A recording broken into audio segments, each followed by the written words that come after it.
અનુભવના બનાવટી સર્ટિફિકેટ બનાવવાના કેસમાં લંડન ભાગી ગયેલ મહિલા આરોપી ભારત આવતા ઝડપાઈ ગઈ છે। વિદ્યાનગરની જનની યાદવ અમદાવાદ એરપોર્ટ પર ઉતરતા જ ઇમિગ્રેશન વિભાગે તેની ઝડપી વિદ્યાનગર પોલીસને સોંપી છે। વર્ષ 2023માં જનની યાદવ વિરુદ્ધ તેના જ કોમ્પ્યુટર સેન્ટરના પાર્ટનર પ્રણવ પટેલે નોંધાવી હતી ફરિયાદ। નાઇસ કોમ્પ્યુટર એજ્યુકેશનના નામે અનુભવના બનાવી સર્ટિફિકેટનું મોટી રકમ લઈ અને વેપલો કરતી હતી જનની યાદવ। મોટી રકમ લઈ વિઝા અને નોકરીના કામે અનુભવના બનાવટી સર્ટિફિકેટ આપતી હતી જનની યાદવ। તેમની કંપનીમાં અભ્યાસ ન કર્યો હોય, નોકરી પણ ન કરી હોય તેવા લોકોને જનની યાદવ બનાવી આપ્યા હતા બોગસ અનુભવના સર્ટિફિકેટ। જોકે ફરિયાદ નોંધતા જ જનની યાદવ લંડન ભાગી ગઈ હતી।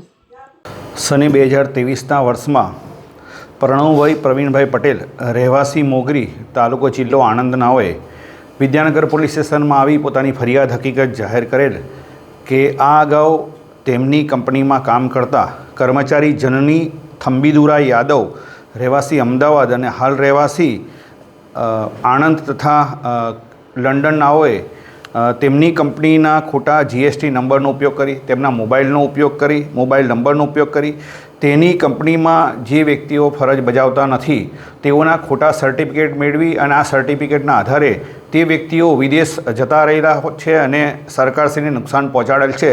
તે બાબતે કાયદેસરની કાર્યવાહી કરવા માટે ફરિયાદ આપતા આ બાબતે વિદ્યાનગર પોલીસ સ્ટેશનમાં ગુનો રજીસ્ટર કરવામાં આવેલો।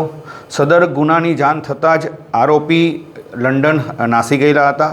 આ ગુનાની તપાસના કામે અગાઉ જરૂરી દસ્તાવેજી પુરાવાઓ એકત્રિત કરેલા હતા, પરંતુ આરોપી નહીં મળી આવતા નામદાર કોર્ટમાંથી CRPC ક્રમ 70 મુજબનું વોરંટ મેળવી ત્યાર પછી આરોપીને ધરપકડ કરવા માટે LOC જાહેર કરવામાં આવેલી હતી।